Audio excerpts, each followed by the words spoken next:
നമസ്കാരം. ഞാൻ ഡോക്ടർ സാജി. വീണ്ടും ഡോക്ടർ സാജി ടോക്സിലേക്ക് സ്വാഗതം. എല്ലാ വർഷവും യുണിസെഫിൻ്റെയും ലോകാരോഗ്യ സംഘടനയുടെയും നേതൃത്വത്തിൽ ഓഗസ്റ്റ് 1 മുതൽ ഓഗസ്റ്റ് 7 വരെ മുലയൂട്ടൽ വാരമായി ആചരിക്കും. മുലയൂട്ടുന്നതിൻ്റെ പ്രാധാന്യം, അതിൻ്റെ സവിശേഷതകൾ, അതിൻ്റെ മഹത്വമൊക്കെ പൊതുജനങ്ങളെ ബോധവൽക്കരിക്കുക എന്നുള്ള ഒരു ധാരണയില്ല. ഇപ്രാവശ്യം തീർച്ചയായും ഒരു 6 മാസം വരെ ഒരു കുഞ്ഞിനെ മുലയൂട്ടേണ്ടതിൻ്റെ ആവശ്യകത, അത് വേണമെങ്കിൽ ഒരു 2 വയസ്സിൽ അധികം വേണമെങ്കിൽ പോലും മുലയും ഊട്ടാമെന്നുള്ളതുമൊക്കെയുള്ള സവിശേഷമായ ഒരു ബോധവൽക്കരണത്തിന് കൂടിയും വേണ്ടിയാണ് ഈ വാരം ആചരിക്കുന്നത്. ഇവിടെ ദൈവം ഒരു കുഞ്ഞിനെ നേരിട്ട് പോറ്റുന്നില്ല, അല്ലെങ്കിൽ സംരക്ഷിക്കുന്നില്ല. അതിനാൽ ഒരു കുഞ്ഞിൻ്റെ സംരക്ഷണത്തിനായി ഒരാളെ ചുമതലപ്പെടുത്തിയിരിക്കുന്നു. ആ ഒരു വലിയ വ്യക്തിത്വവും അല്ലെങ്കിൽ ആ ഒരു ഇതാണ് അമ്മ എന്ന് പറയുന്നത്. അതുകൊണ്ട് തന്നെ അമ്മയുടെ മുലപ്പാലും അല്ലെങ്കിൽ അമ്മ മുലപ്പാൽ കുഞ്ഞിന് നൽകുമ്പോൾ ദൈവസ്നേഹത്തിൻ്റെ അല്ലെങ്കിൽ ഈശ്വരീയമായ അനുഗ്രഹത്തിൻ്റെ ദൃശ്യമായ ഒരു പ്രകടനമായി തന്നെ നമുക്കത് കാണണം. എന്തുകൊണ്ട് മുലയൂട്ടണം എന്നുള്ളതാണ് നമ്മൾ ഇപ്പോൾ ശരിക്കും സംസാരിക്കാൻ ഉദ്ദേശിക്കുന്ന വിഷയം. അതുകൊണ്ടുള്ള നേട്ടം എന്താണ്, ഭൗതികമായും ഉള്ള ശാരീരികമായ നേട്ടം എന്തൊക്കെയാണ് എന്നുള്ളതിനെക്കുറിച്ച് നമുക്കൊന്ന് എത്തി നോക്കാം. മുലയൂട്ടുന്ന ഒരു അമ്മ തീർച്ചയായും ആ കുഞ്ഞിനെ ഒരു 6 മാസം വരെ തികച്ചും മുലപ്പാൽ മാത്രം കുഞ്ഞിന് അത്യാവശ്യം മതിയാകുമെന്നുള്ളതാണ്. അതൊരു 2 വയസ്സ് വരെയോ അതിന് മുകളിലോ വേണമെങ്കിൽ, മറ്റ് പ്രശ്നങ്ങളൊന്നുമില്ല എങ്കിൽ തീർച്ചയായും കൊടുക്കുകയാണെങ്കിൽ അതും വളരെ ഉത്തമമാണ് എന്നുള്ള കാര്യത്തിൽ യാതൊരുവിധ സംശയവുമില്ല. കുഞ്ഞിൻ്റെ ആദ്യത്തെ ആഹാരമാണ് മുലപ്പാൽ. കുഞ്ഞ് ഈ ഭൗതികമായി ലോകത്ത് പിറന്നതിന് ശേഷം വൈകാരികമായ ആദ്യത്തെ ഒരു ബന്ധം ഉണ്ടാക്കുന്നത് അമ്മ വഴിയാണ്. അമ്മ വഴിയാണ് അവൻ ഈ പ്രപഞ്ചത്തെ മൊത്തം അറിയുന്നതും കാണുന്നതും കേൾക്കുന്നതുമെല്ലാം. അപ്പോൾ അതിനുവേണ്ടി തയ്യാറാക്കപ്പെടുന്ന അല്ലെങ്കിൽ തയ്യാറാക്കി കൊടുക്കുന്ന ഒരു രീതി തന്നെയാണ് തീർച്ചയായും മുലപ്പാൽ കൊടുക്കുക എന്നുള്ളത്. എന്താണ് കുഞ്ഞിൻ്റെ ആ ഒരു നേട്ടമെന്ന് നമ്മൾ നോക്കിക്കഴിഞ്ഞാൽ നമുക്ക് എല്ലാവർക്കും അറിയാവുന്നത് പോലെ തന്നെ ഇത് പൂർണ്ണമായും ഒരു പോഷകാഹാരമാണ്. അതുകൊണ്ട് തന്നെ കുഞ്ഞിന് ആദ്യത്തെ 6 മാസം കൊടുക്കുന്ന മുലപ്പാൽ ആവശ്യത്തിനുള്ള മിനറൽസ്, വൈറ്റമിൻസ്, അതിൻ്റെ കൂടെയുള്ള പ്രോട്ടീൻ, ഫാറ്റ്, വെള്ളം, ഇതൊക്കെ വളരെ കൃത്യമായ രീതിക്ക് കുഞ്ഞിന് കിട്ടുവാൻ സഹായിക്കുന്നു എന്നുള്ളതാണ്. അതുമാത്രമല്ല, മുൻകാലങ്ങളിൽ വളരെ പ്രാചീനമായ കാലത്ത് ഒരു പക്ഷേ ആദ്യത്തെ പാലിങ്ങനെ കളയുമായിരുന്നു. ഇന്ന് കൊളസ്ട്രോൾ എന്ന് പറയുന്ന ഒരു ഇതുവഴി കൊഴുപ്പ് നിറഞ്ഞ ആ മഞ്ഞപ്പാൽ കുഞ്ഞിൻ്റെ പ്രതിരോധ ശേഷിക്ക് ഏറ്റവും അധികം പ്രയോജനം ചെയ്യുന്ന ഒരു സംഭവമാണെന്ന് കണ്ടുകൊണ്ട് തന്നെ കുഞ്ഞിൻ്റെ ആദ്യത്തെ കൊളസ്ട്രോൾ ഉള്ള ആദ്യത്തെ മഞ്ഞപ്പാൽ തന്നെ ധാരാളം ഈ ആൻറ്റിബോഡീസ് അടങ്ങിയിട്ടുള്ള ആ ഒരു പാല് തന്നെ കുഞ്ഞിനെ കൊടുത്തു തുടങ്ങണമെന്നുള്ളതാണ് ഇന്ന് വൈദ്യശാസ്ത്രം നിഷ്കർഷിക്കുന്നത്. അങ്ങനെ ചെയ്യുമ്പോൾ തന്നെ ഒരു കുട്ടിക്ക് ആവശ്യമായ തരത്തിലുള്ള എന്താണ് പറയാനുള്ള നമ്മുടെ പ്രതിരോധ ശേഷി, അതിനോടൊപ്പം പ്രത്യേകിച്ച് വയറിളക്കം, അലർജിജന്യമായ രോഗങ്ങൾ, ശ്വാസകോശ സംബന്ധമായ ആസ്മ തുടങ്ങിയ രോഗങ്ങളിൽ നിന്നും അവന് പ്രതിരോധ ശേഷി കൂട്ടുവാൻ അല്ലെങ്കിൽ കൊച്ചിനെ ഈ മുലപ്പാൽ കൃത്യമായി കൊടുക്കുന്നതിനോടുകൂടി സഹായിക്കുമെന്നുള്ള കാര്യം നമുക്ക് അറിയാവുന്നതാണ്. ഒരു കുഞ്ഞിൻ്റെ ബുദ്ധി വികാസത്തിൻ്റെ കാര്യത്തിലാണെങ്കിൽ പോലും മുലപ്പാലിൽ അടങ്ങിയിരിക്കുന്ന ഫാറ്റി ആസിഡ് കാര്യങ്ങളൊക്കെ അവൻ്റെ ബുദ്ധിയുടെ വികാസം, ഒപ്പം കാഴ്ചശക്തി ഒക്കെ പരിപോഷിപ്പിക്കുമെന്നുള്ളതും നമുക്ക് നല്ലവണ്ണം അറിയാം. അവനെ ഒരു 6 മാസം വരെ കുഞ്ഞിന് വേണ്ടിയുള്ള സമ്പൂർണമായ ഒരു ആഹാരം തന്നെയാണ് പാല്, അമ്മയുടെ പാലെന്ന് പറയുന്നത്.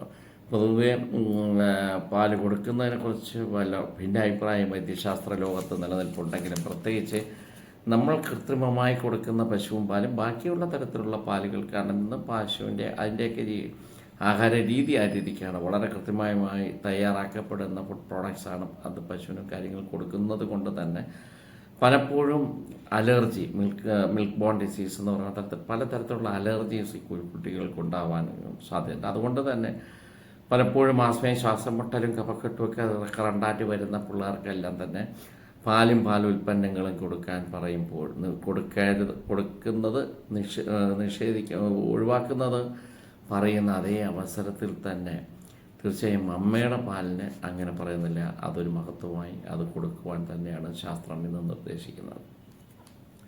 കുട്ടികൾക്ക് ഈ തരത്തിലുള്ള തൻ്റെ കുഞ്ഞിന് ഈ തരത്തിലുള്ള ബുദ്ധിവികാസവും ശാരീരികമായ വളർച്ചയ്ക്കും മാനസികമായ വളർച്ചയ്ക്കുമൊക്കെ രോഗപ്രതിരോധ ശേഷി കൂട്ടുമ്പോഴും അമ്മയ്ക്കും ഇതിനകത്ത് പ്രയോജനമുണ്ടോ എന്നുള്ളത് നമുക്ക് നോക്കാം. തീർച്ചയായും മാതാവിനെ സംബന്ധിച്ച് ഇത് വളരെയധികം പ്രയോജനം ചെയ്യുന്നു എന്നുള്ളതാണ്. കാരണം ഒരു ഗർഭാവസ്ഥയിൽ ഒരു പ്രസവാനന്തരം മുല കൂട്ടുന്ന ഒരു അമ്മയ്ക്ക് വളരെ വേഗം തന്നെ യൂട്രസിനകത്ത് കാര്യങ്ങളൊക്കെ ശൃംഖാവാനും അത് പൂർവ്വസ്ഥിതിയിലെത്തുവാനും സഹായിക്കുന്നു എന്നുള്ളതാണ് വളരെ പ്രാധാന്യമർഹിക്കുന്ന ഒരു കാര്യം. മുലയൂട്ടുന്നതിനോടൊപ്പം തന്നെ തൻ്റെ ഗർഭപാത്രം പൂർണ്ണ സ്ഥിതിയിലോട്ട് എത്തുക അല്ലെങ്കിൽ അതിനെത്തുവാൻ ഈ മുലയൂട്ടൽ സഹായിക്കുന്നു എന്നുണ്ടെങ്കിൽ അത് വളരെ ഒരു പ്രാധാന്യമർഹിക്കുന്ന കാര്യമാണ്. ഇന്ന് നമുക്കറിയാം ഒരുപാട് തരത്തിലുള്ള uterine cancer, ovarian cancer, breast cancer, ഇങ്ങനെയുള്ള പല രോഗങ്ങളും ഗുരുതരമായ ഇത്തരം രോഗങ്ങൾ തീർച്ചയായും കൃത്യമായി മുലയൂട്ടുന്നതിലൂടെ പ്രതിരോധിക്കാനും ഒരു പരിധിവരെ തടയുവാനും കഴിയുമെന്നുള്ള വ്യക്തമായ പഠനം ഇന്ന് ശാസ്ത്രത്തിൻ്റെ മുമ്പിലുണ്ട് എന്നുള്ളതാണ്. അതുകൊണ്ട് അപ്പോൾ ഈ ഒരു അവസ്ഥ വെച്ചിട്ട് തന്നെ തീർച്ചയായും ഇത് ഒരമ്മ ഒരു മുലയൂട്ടുന്നതിൻ്റെ ആവശ്യകതയെക്കുറിച്ചുള്ള കാര്യമാണ് നമ്മൾ പറഞ്ഞു വരുന്നത്. അത് ഭൗതികമായ ആരോഗ്യ സംബന്ധമായി ഈ ഒരു ആരോഗ്യം ആണ് പ്രധാനം അമ്മയ്ക്ക് ഉണ്ടാവുന്നു എങ്കിൽ പോലും അതുപോലെ തന്നെ നമുക്ക് പറയാനുള്ളത് മാനസികമായ ഒരിതാണ്. ഒരു കുഞ്ഞുമായിട്ടുള്ള വൈകാരികമായ ബന്ധം, ഒരു ഇഴയെടുപ്പം പലപ്പോഴും ചില ശാസ്ത്രങ്ങളിലെങ്കിലും വളരെ കോപത്തോടു കൂടിയോ അല്ലെങ്കിൽ ഏറ്റവും ദുഃഖിച്ചോ ഒരു കുഞ്ഞിന് മുലപ്പാൽ കൊടുക്കാൻ പാടില്ല എന്നുള്ളതാണ് പറയുന്നത്. അത് അമ്മയുടെ എമോഷൻസ്, അമ്മയിലുണ്ടായിരിക്കുന്ന വികാരങ്ങൾ കുഞ്ഞിനെ മുലപ്പാൽ കൊടുക്കുന്നതോടുകൂടി അമ്മ വളരെ ദേഷ്യത്തിലും കോപത്തിലും അല്ലെങ്കിൽ ഒരു അജിറ്റേറ്റഡ് ആയിട്ടുള്ള ഒരു മാനസികാവസ്ഥയിൽ കുഞ്ഞിന് മുലപ്പാൽ കൊടുക്കുമ്പോൾ അമ്മയുടെ ആ വികാരങ്ങൾ അതേമാതിരി അതുപോലെ തന്നെ മുലപ്പാൽ വഴി ഈ കൊച്ചിന് ട്രാൻസ്ഫർ ചെയ്യപ്പെടുമെന്നും അങ്ങനെ ട്രാൻസ്ഫർ ചെയ്യപ്പെട്ടാൽ കുഞ്ഞിന് അതിന് വയറിളക്കം പോലുള്ള അല്ലെങ്കിൽ വയറുവേദന പോലുള്ള ശാരീരികമായ പ്രശ്നങ്ങളുണ്ടാകുമെന്നുള്ളത് വളരെ തെളിയിക്കപ്പെട്ടിട്ടുള്ളതാണ്. ചില ശാസ്ത്രങ്ങൾ, പ്രത്യേകിച്ച് ഹോമിയോപ്പതി ശാസ്ത്രം അതിനെ അടിവരയിട്ട് പറയുകയും ചെയ്യുന്നുണ്ട്. അതിന് പ്രത്യേകം മരുന്നുകളും ആ ശാസ്ത്രത്തിൽ നിർദ്ദേശിക്കുന്നുണ്ട് എന്നുള്ളതാണ്. അത് എന്തു തന്നെയാണ് എങ്കിലും തീർച്ചയായും മനസ്സിന് അപാരമായ ഒരു കഴിവുണ്ട്, മനസ്സിന് ശക്തി ഉണ്ട് എന്ന് നമുക്കറിയാവുന്നതുപോലെ ഒരു കുഞ്ഞിന് പാല് കൊടുക്കുമ്പോൾ തീർച്ചയായും അതിൻ്റെ മുഖത്ത് നോക്കി ഒന്ന് പുഞ്ചിരിക്കുകയും അതിനോട് സംസാരിക്കുകയും അല്ലെങ്കിൽ നീ കുടിക്കുന്ന ഈ പാല് നീ നല്ലവനായി ഈ ലോകത്ത് വരട്ടെ അല്ലെങ്കിൽ നീ ആരോഗ്യവനായി വരട്ടെ എന്നുള്ള ഒരു സങ്കല്പത്തോടുകൂടി തീർച്ചയായും കൊടുത്തു കഴിഞ്ഞാൽ ആ സങ്കല്പത്തിന് അതിന് ശക്തിയുണ്ട് എന്ന് മാത്രമല്ല തീർച്ചയായും ആ കുഞ്ഞിനെ ഉണർത്തുവാനും അവൻ്റേതായ മാനുഷികമായ മൂല്യങ്ങൾ ഉണർത്തുവാൻ തീർച്ചയായും അതിന് കഴിയും എന്നുള്ള കാര്യത്തിൽ യാതൊരുവിധ സംശയമില്ല. അങ്ങനെ അത്തരം കാര്യങ്ങളോടുകൂടി ഈശ്വരീയമായ വളരെ ആത്മാർത്ഥതയോടുകൂടി വളരെ സ്നേഹത്തോടുകൂടി ഒരു സങ്കല്പത്തോടുകൂടി ഓരോ അമ്മമാരും ഒരു കുഞ്ഞിനെ മുലയൂട്ടട്ടെ എന്ന് ആശംസിക്കുകയാണ്, അറിയിക്കുകയാണ്. ഒരു കാര്യം കൂടെ മാത്രം പറഞ്ഞു നിർത്താം. പലപ്പോഴും ഇന്നത്തെ സമൂഹത്തിൽ പലപ്പോഴും പല അമ്മമാരും വിചാരിച്ചിരിക്കുന്നത് മുലയൂട്ടൽ തുടർന്നാൽ കുറച്ച് ദിവസം കഴിഞ്ഞാൽ തീർച്ചയായും അവരുടെ സ്തന സൗന്ദര്യത്തെ ബാധിക്കും. അത് എങ്ങനെയാണ്? ഒരു തരത്തിലും ശാസ്ത്രീയമായി തെളിവില്ലാത്ത ഒരു വിഷയമാണത്. അവരുടേതായ മുല ഊട്ടുന്ന ഒരു കാര്യം കൊണ്ട് തന്നെ സ്തനങ്ങൾ ചഴയുകയോ അല്ലെങ്കിൽ സ്തനങ്ങളുടെ ആകൃതിക്ക് ഏതെങ്കിലും തരത്തിലുള്ള വ്യതിയാനം സംഭവിക്കുകയോ ചെയ്യുന്നില്ല എന്നുള്ളത് 100% സത്യമാണ്.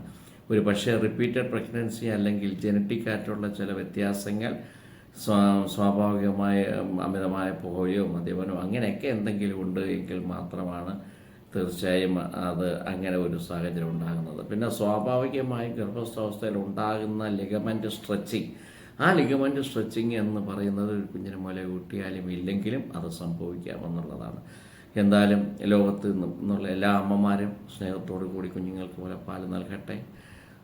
ആ നൽകുന്ന അതൊരു ഔഷധമായി മാറട്ടെ. അത് നിങ്ങളുടെ കുഞ്ഞിൻ്റെ ആരോഗ്യത്തിനും മാനസികവും ശാരീരികമായ ആരോഗ്യത്തിനും വലിയൊരു പങ്ക് വഹിക്കട്ടെ എന്ന് മാത്രം പ്രാർത്ഥിച്ചുകൊണ്ട് നിർത്തുന്നു. നന്ദി, നമസ്കാരം.